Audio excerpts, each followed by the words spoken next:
I'm going to take a little break from smoking here for the next couple of days and just enjoy these edibles. We got some beautiful dishes coming up. So, edibles, what do you got to go tonight? What do you got rocking? I make butter chicken, and using a Levo machine, I actually infuse the coconut milk. So we're going to use that as kind of a garnish on top to really create a nice, beautiful design. It's been sitting on the stove all day, and I've just been taking little spoonfuls, and I'm hungry. It's real nice. Yeah. What about yourself?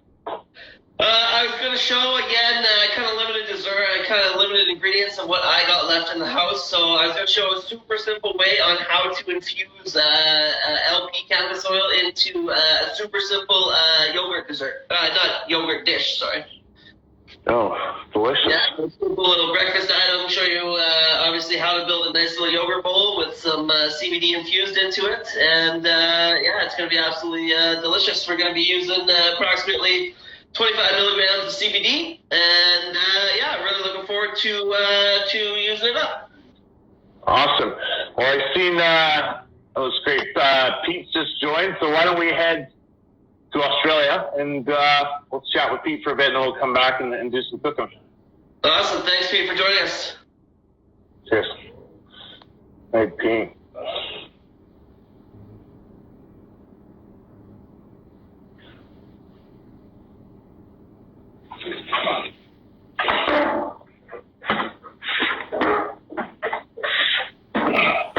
Hey, buddy, how are you?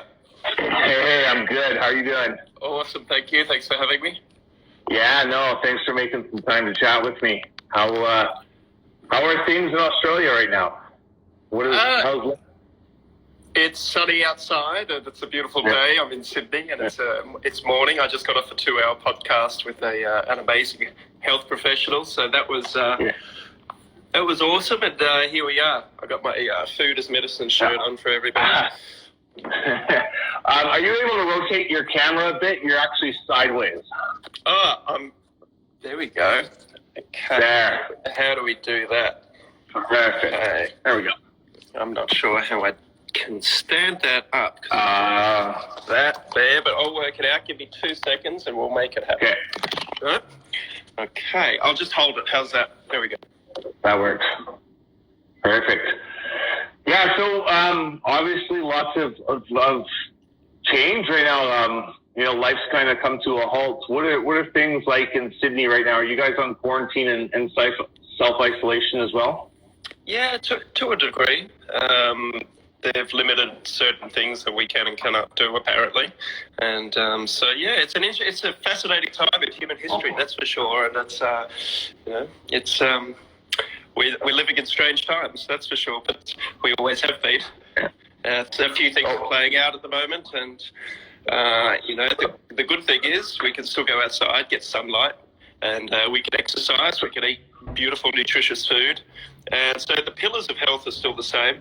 Maybe creative expression may be a little bit limited from what we're used to, but then we can funnel or create new ways to express ourselves, like what we're doing now, and whatever that may be. So if you're a creative person and you feel stifled, then there might be other ways in which you can go about expressing yourself. Yeah. We're seeing this big sort of revival in home cooking now that people are at home. They're looking for things to do, and you're seeing the culinary world just put a ton of content out there. They're still providing to everyone, even though they can't work in their element in the kitchen. They're just out there giving so much, and seeing this rebirth and people cooking for themselves. How important is it now for people to look at what they're eating? It's so important right now to have a strong immune system, and that really stems from what you're putting in your body originally. Yeah, it's interesting. I mean, my philosophy of life is as I lead now. So now is always a good time to look after yourself, whether that was 10 years ago, 5 years ago, or now. Right, yeah. Always now. So the pillars of health, as I see them, are nutrition, what we eat, how we absorb that is paramount, what we drink, what we choose to drink, and I can only promote the most beautiful water that we can can access. So the cleanest water that you can actually access, that is the be-all and end-all. As far as nutrition, people know that I promote an ancestral diet. So basically, what does that mean? It means meat, seafood, vegetables, fruit, simple things like that, with an emphasis on nose to tail. So all the organs, the skin, the bones.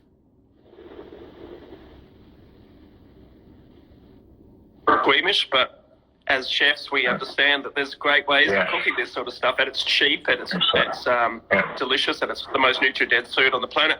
And then the other aspects, of course, is sleeping. How do we sleep?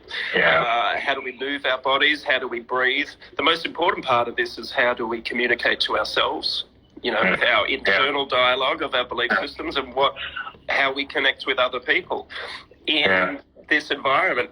And then taking into the environment, what are we going to do to protect ourselves from potential technologies or pollutants that may be detrimental to our health? So they're my pillars to health, which now is always a good time to look at that. And one thing I will say is generally we know which ones may be out of alignment. It could be one major thing. It could be diet, it could be sleep, or it could be a combination of all. And to bring them back into alignment isn't that generally that difficult. Well, what a better time for people to really self-reflect. I mean, we're such a fast-paced moving society now. A lot of people always say they don't have time for a lot of that self-care, but we are at home right now. And I know, boredom is hitting, but, I find myself, I have not cooked for myself. It's been a month straight of cooking dinner every night for myself. I haven't done that in 5 years. Life on the road as a traveling chef, constantly going around, and it's something that I miss. I miss routine. I should have been careful what I wish for, because I've got a routine going on every day. It's not super exciting, but I'm finding some time to sort of reconnect with myself, and I think that, I think, for people that, where maybe money is tight in that, it is very hard to switch over to a healthy diet, because sugar and all the garbage food out there is what's really affordable. What are some sort of tips you have on how people can, still eat healthy within a maybe limited budget they may have? Yeah, super simple. And first thing, it's about the belief. So if we think it's hard, like you said, it's hard for some people, that creates the belief that it's going to be hard. So always be careful, and this is what I talked about, our internal dialogue to ourselves.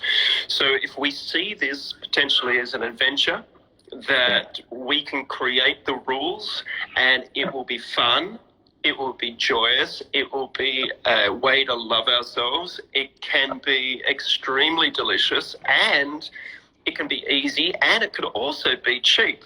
So what are my tips is start with that dialogue first and foremost. And from that, go, well, how do I make it fun?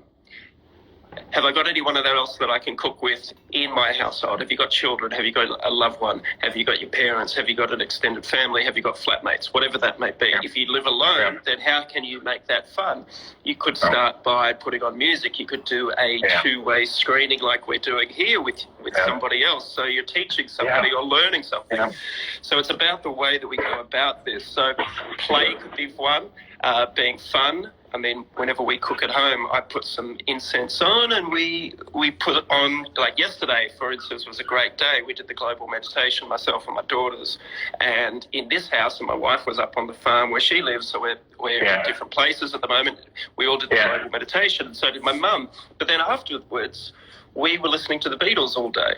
And it was amazing. The girls are playing table tennis, we're singing the Beatles, so we're already in this great frame of mind, and then we cook delicious food together. Yesterday I had a beautiful grass-fed steak. It is expensive, but I'll just get to the idea of where I'm coming from, is that I chose to do Japanese, or I asked the girls, are you cool with a Japanese-style steak today? And they're like, oh, that sounds good, Dad. I went, fantastic. So I'm going to put some ginger in there. I'll put some yuzu. I will put some togarashi, which is a beautiful chili and seaweed sesame seed spice mix that is synonymous with Japanese cuisine. So we add that into the dish as well.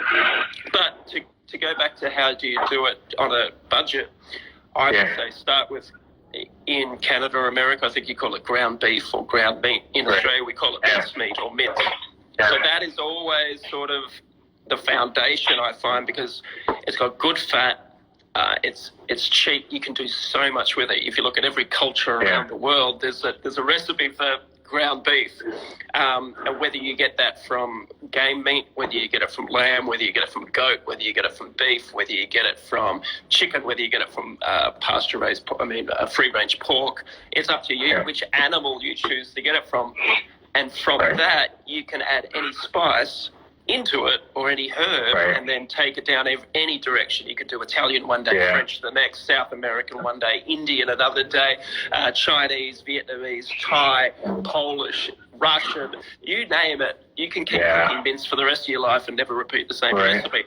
If you wanted to make it even cheaper, then you go to the offal or the organ meats, such as liver, brains, bone marrow, kidneys, testicles, the skin, the bones to make broth. You know, there's a reason why broth is so universally loved, is because it's cheap. Number two, it's nutritious because you're getting collagen, you're getting glucosamine, you're getting gelatin, you're getting potassium, you're getting magnesium, you're getting calcium, it's like a multivitamin, one drink or one soup, and then you can put the cheapest of ingredients that are nutritious for you into that.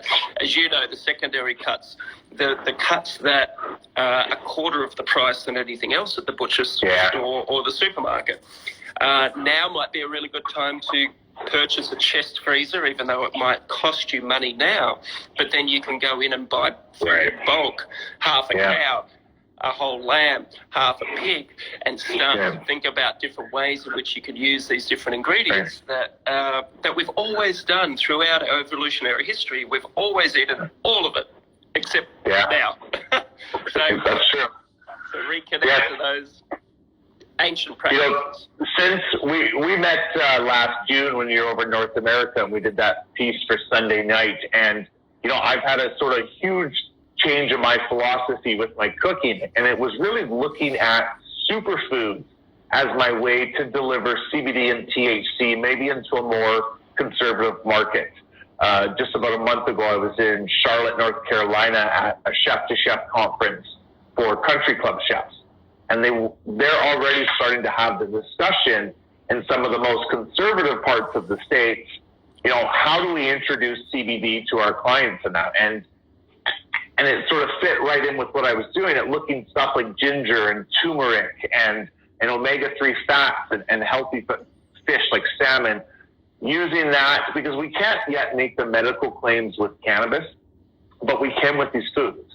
And if we're creating dishes using these foods as rejuvenation with the body, and now we're adding CBD to it, it's really helping sort of twist and change minds. So I think where I'm going with this is, as we're seeing conservative parts of the state start to change maybe their view towards cannabis, how far behind do you think Australia is? You'd have to ask the politicians and the medical association. But do you feel the tide is changing? I mean, what was the sort of topic of discussion after your piece aired there during all this? A lot of people are for it, but we have one of the toughest, I guess, bureaucracies in the world, and backward-thinking conservatives. And, just like every country with their politics, they have to please the people that pay them money. And when medical science isn't up to date with what can happen, and then you've got the health authorities, I mean, I don't have the answer for you. I really don't. My personal view is that we should be able to grow it in our gardens to be used as food and or medicine, or even just to look at it and have it as soil remediation, as a wonderful tool to have. It's just a fucking plant. It's it's like anything else. So we've deemed it an essential service in Canada. So the dispensaries are still open while everything is closed, so that people can still go and pick up cannabis. In provinces where it's been hit hardest, there's online deliveries. You really seeing it, though we are still overregulated and there are struggles within our own market. You're seeing a more socially accepted ingredient now when we want to start cooking with it. So we've just legalized it or decriminalized it in one of our states or territories called Canberra, which funnily enough is where our politicians congregate. So they've opened this year, or I think it was January the 31st it was, that they allowed 2 plants to be grown, I believe, in someone's backyard at a certain amount of grams per person. And I mean, that's one state, but then apparently the rest of the country is trying to shut that down, and who knows? It's trying to get politicians that actually stay in politics for a long time that can make decent things, and that. Anyway, I won't even go into it. Let's not talk about it. I feel the struggle. Even myself going down into the States, every time I cross over now, there's, I account for a couple hours of being pulled in and questioned and asked why I'm coming in, even though, 11 states where I go, it's legal within the state, but federally it's still not. And it's, I still am trying to pioneer this in Canada and get our education system supporting this. We still have not developed any sort of education program in culinary where no school wants to step up and put the money in to, develop, because of cross-contamination and that, they want a brand new facility built just to house cannabis culinary. And, I feel if Canada doesn't hop on this before the States becomes fully legal, we're going to miss our opportunity to really sort of, lead on a global stage. So, I really appreciate you making some time to come on and chat with me. It's, for one, this little project's been keeping me busy every night, but it's been really cool to connect with people all around the world right now and kind of hear what's going on with them. Yeah, it's an interesting time, and obviously the way that we look at it is, what opportunities can we create from this? As you said, can we start looking after our health a little bit more now that we have a little bit more time? Who knows what the future holds? Nobody ever knows what the future holds. That's the one constant is always we're changing, we're evolving. We never know what's around the corner for us, positive, negative, even if you want to even use those terminologies. But it's a fascinating and interesting time and a wonderful way to see how grounded we all are, how healthy we all are. And as I said at the start, if there's any spaces or places in your pillars of health that are out of alignment that may need to be just redirected, whether it be sleep, movement, self-love, connection to others, whether it be diet, the drinks that we consume, whether it be overuse of certain things, even, I know people that overuse cannabis, or maybe people need to look at it as an option depending on legalities where they're at. But, this is a great time for inner work. Really great time. Where can people find some of your work or some of I know you've got a bunch of cookbooks. Also, The Magic Pill, I think, was an amazing documentary. So I'm pretty sure it's still on Netflix. Check there. But where else can people find your work that you got out there? I'll give you a quick rundown, Trav. It's The Magic Pill is on Netflix. It's been there for 2 years. It's probably just about to come off because they do a 2-year sort of exclusive screening. You can find it on YouTube, Amazon, iTunes. We have a 16-episode TV series called The Paleo Way, which teaches people how to cook ancestral food, which seems to be working for a lot of people.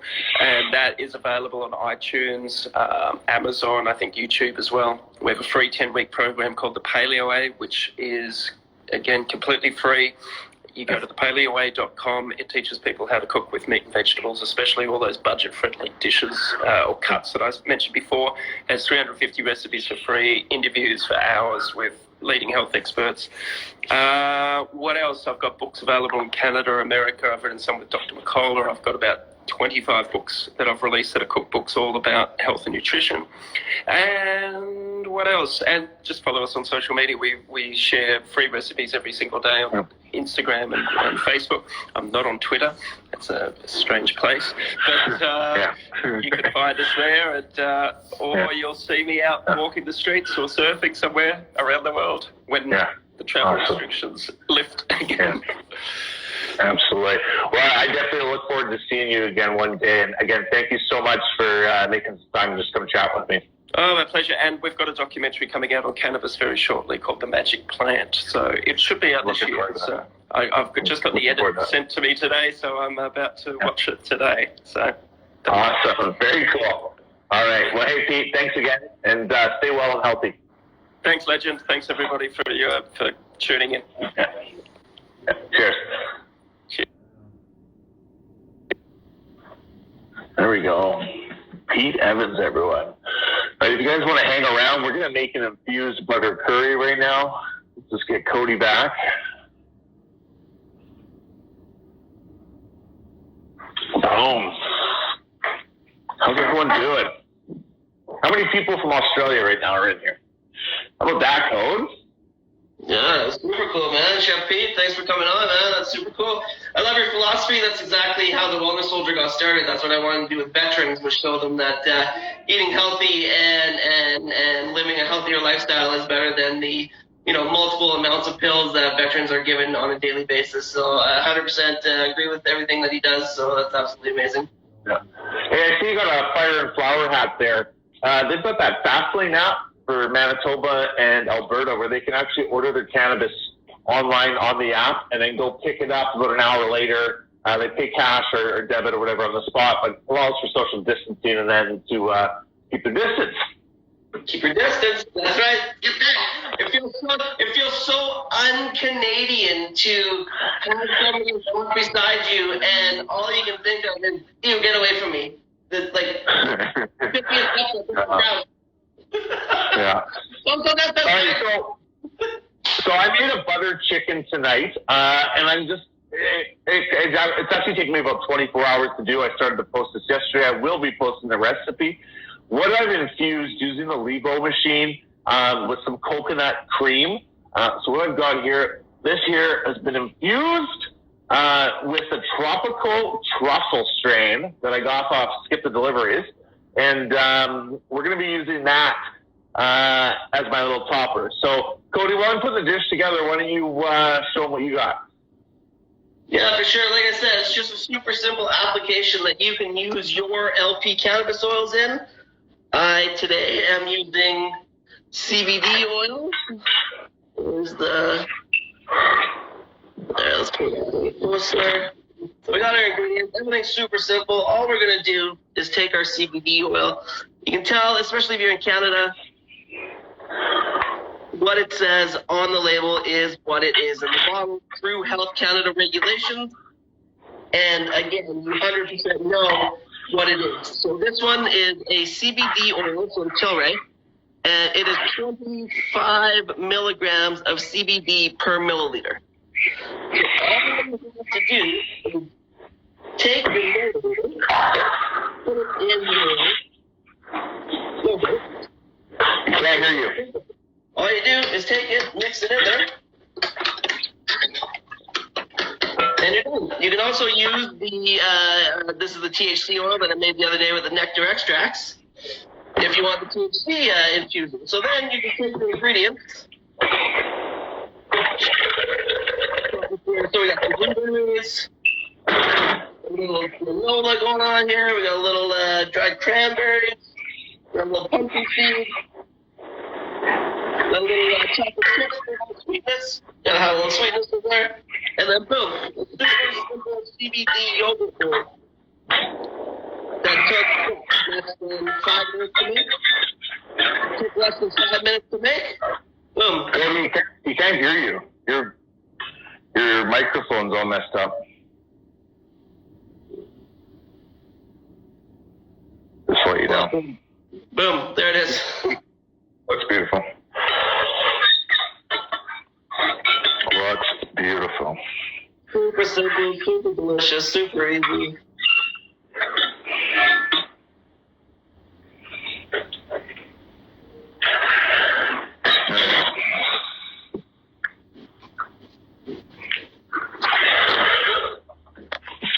I've got my butter chicken here. So the key to doing butter chicken is when you make your sort of your yogurt mixture, you want to marinate your chicken in that overnight. Let that really sit in, absorb all those beautiful flavors.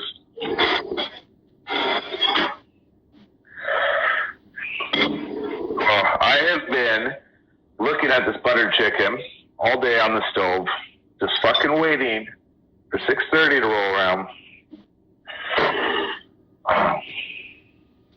And boom, it's finally ready. It's finally ready to go. Son, Eat it. I can. Here we go. Boom. Now for the cannabis.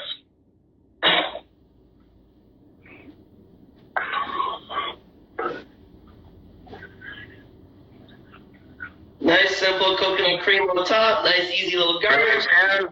About 10 milligrams there. So yeah, here we go. So, to all our new Australian friends, thank you very much for tuning in. Chef Pete, thanks for joining us. Chef Pete, thank you so much for making time. I wish I was in Australia quarantining on the beach surfing, although the beaches are probably closed. So, anyways, Cody, you keep yourself well, keep yourself healthy. We'll be back tomorrow night. I forget who we have, but they're going to be fun. Fine, it's going to be fun. Thanks for joining us, The Wellness Soldier on Instagram. See ya.